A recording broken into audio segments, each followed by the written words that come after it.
继续来看全世界做鞋仔的龙头宝成集团，因为疫情的影响，已经为6月初1开始来休无薪假，有5000外员工受到冲击。高阶的主管嘛减薪10%到30%，这嘛是宝成集团成立51年来第一届休无薪假。执行长蔡佩君伫实施无薪假了后，伫股东会第一届来露面，伊讲为着要准确提升效率，才来实施着无薪假。一旦市场若开始来成长，就会来做调整。口罩可以拿下来，我感冒。可以，今天我。宝成执行长蔡培君一入门就甲媒体会室咧，因为即阵啊受过操劳，已经感冒1礼拜外，伊嘛伫集团实施无薪假了，头一摆出面来做回应。人事方面的节省费用。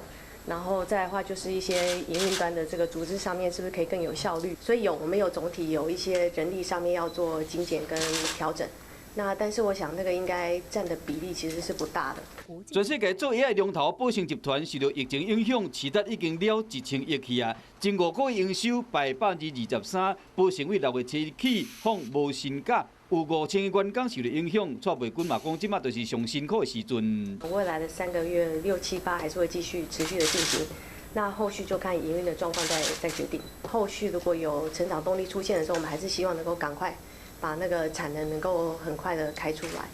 蔡培君2012年接宝成的执行长，就拄到越南排华事件，后来呢，大力整顿内部的人事，即马又搁拄到集团51年来上界艰难的挑战，要安怎带宝成渡过难关，嘛考验着这位集团公主的领导能力。